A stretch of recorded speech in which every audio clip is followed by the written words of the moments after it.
हरे कृष्णा। श्राद्ध की महिमा।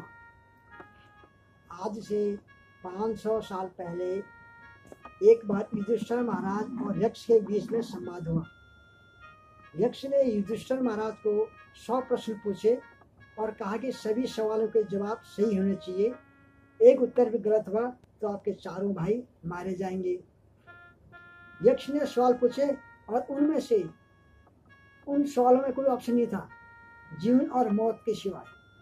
100 प्रश्न थे, उनमें से एक प्रश्न था कि कह दुखी। युधिष्ठिर, ये बताओ कि संसार में दुखी कौन है? तब धर्मराज युधिष्ठिर कहते हैं, इस दुनिया में जो लोग ऋणी हैं, कर्जवान, वो लोग जो लोग किसी के कर्ज में हैं या लोन में हैं, वो ज़्यादा दुखी हैं। ऋणी व्यक्ति कभी भी सुखी नहीं रह सकता है। कभी कभी मालामाल व्यक्ति भी, जिसके पास करोड़ों की संपत्ति है, सारे सुख की सुविधा है, लेकिन वो अंदर से जो सुख आनंद होना चाहिए वो आनंद नहीं मिल पाता, क्योंकि वो किसी न किसी के कर्ज में है। श्रीमद् भागवतम में 11वें स्कंद में 5 प्रकार के ऋण बताए गए हैं और सुखी रहने के लिए बहुत प्रयास करते हैं। सब कुछ होते हुए भी हम दुखी रहते हैं। इसका मतलब हम डायरेक्ट या इनडायरेक्ट, प्रत्यक्ष या अप्रत्यक्ष, हम किसी न किसी के कर्ज में हैं, ऋण में हैं। मुख्य रूप से 5 प्रकार के ऋण होते हैं। संसार के सभी लोगों में देवताओं के ऋण, जैसे सूर्य देव का ऋण, जो सबको इतना बड़ा बल्ब लगाकर सबको प्रकाश दे रहा है। और दूसरा धरती का ऋण, जीवन की सारी वस्तु हमें इस धरती से मिलती हैं। और ये पवन देव जो ऑक्सीजन प्रदान करते हैं, एकदम नाक पे आ जाती है। वरुण देव का ऋण, समुद्र का पानी को बादलों से फिल्टर करके बारिश के जरिए उसको पीने लायक बनाता है। ऐसे कई देवताओं का ऋण है। कई मनुष्यों का हम पर ऋण है, ऋषि मुनियों का ऋण है। तब जाके हम ये गीता भागवत पढ़ रहे हैं या सुन रहे हैं, या ज्ञान की बात। पशु पक्षी का ऋण, जैसे गाय, भैंस, बकरी, इनका हम दूध पीते हैं, बैल से खेत जोतते हैं। पितृ ऋण, हम सब के ऊपर हमारे पितरों के ऋण हैं। शास्त्र में बताया गया है, ये मनुष्य शरीर दुर्लभ है, ये शरीर बहुत कीमती है।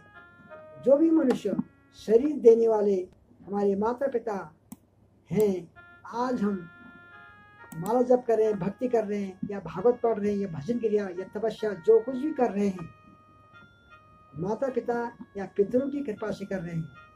अगर ये पितृ ऋण नहीं चुकाएंगे तो हमारे पास कितनी ही सुख सुविधा आ जाए, हम अंदर से सुखी नहीं रह सकते हैं। अतः हमें इन ऋणों से मुक्त रहना चाहिए। देव ऋण से कैसे मुक्त हो, ऋषि मुनियों के ऋण से कैसे मुक्त हो, पशु पक्षी के ऋण से कैसे मुक्त हो, इन सब के लिए अलग अलग वीडियो बनाना पड़ेगा। गरुड़ पुराण के अनुसार इस संसार में हमारे पूर्वज निधन होकर पितृलोक में जाते हैं।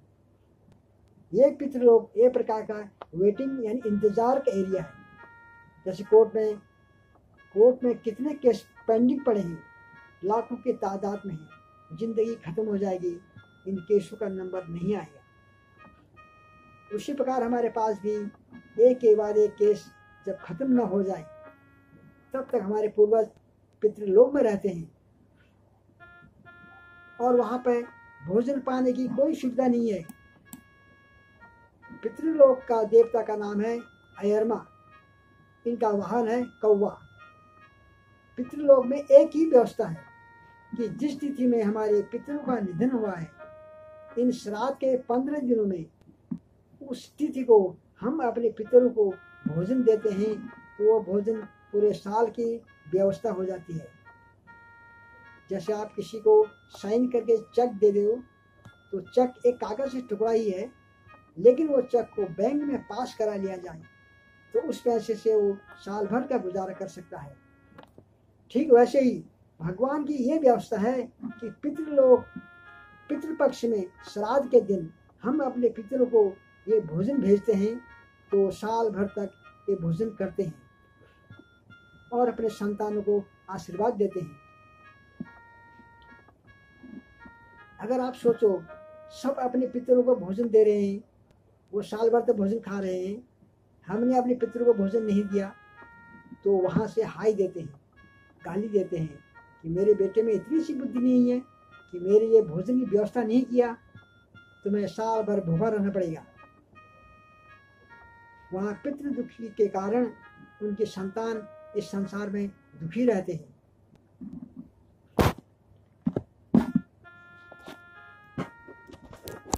वैसे हम लोग भक्त हैं, लेकिन शुद्ध भक्त नहीं है। जो भक्त पूर्ण रूप से भगवान के शरण हैं, जो 24 घंटे में भगवान में लीन है, उनको ये श्राद्ध पूजा कर्म कांड करने की जरूरत नहीं है। उनको ये पितृ सेवा करने की जरूरत भी नहीं है। हम तो नहीं भक्ति कर पा रहे हैं और नहीं भक्ति से भोग रहे हैं, न भक्ति करें न सुख का भोग कर रहे हैं। इस शायरी एक श्लोक लिखा है, कविता लिखी है, आए थे हरि भजन को मीठे लगे दाम, दुविधा में दोनों गए ना माया मिली न राम। ये मनुष्य शरीर जो है भजन क्रिया के लिए आए थे हम, लेकिन हमें यहाँ ये मीठी मीठी लगे दाम, दुविधा में भजन करूँ भोग भोगूँ, दोनों दुविधा में, न तो हमारे साथ नहीं भोग पाया और न राम मिले।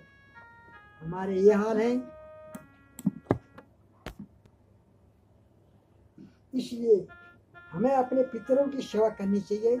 खासकर इन श्राद्ध के दिनों में पितरों को भोजन देने की 3 विधियां हैं। एक तो कौवा को भोजन देते हैं, वो सीधे पितरों को मिलता है। दूसरा गाय को भोजन देते हैं, वो भी सीधे पितरों को मिलता है। और तीसरा सबसे महत्वपूर्ण, यदि हम किसी ब्रह्मचारी को या किसी ब्राह्मण को या किसी वैष्णव को भोजन करने से वह भोजन सीधे पितृलोक में पहुंच जाता है।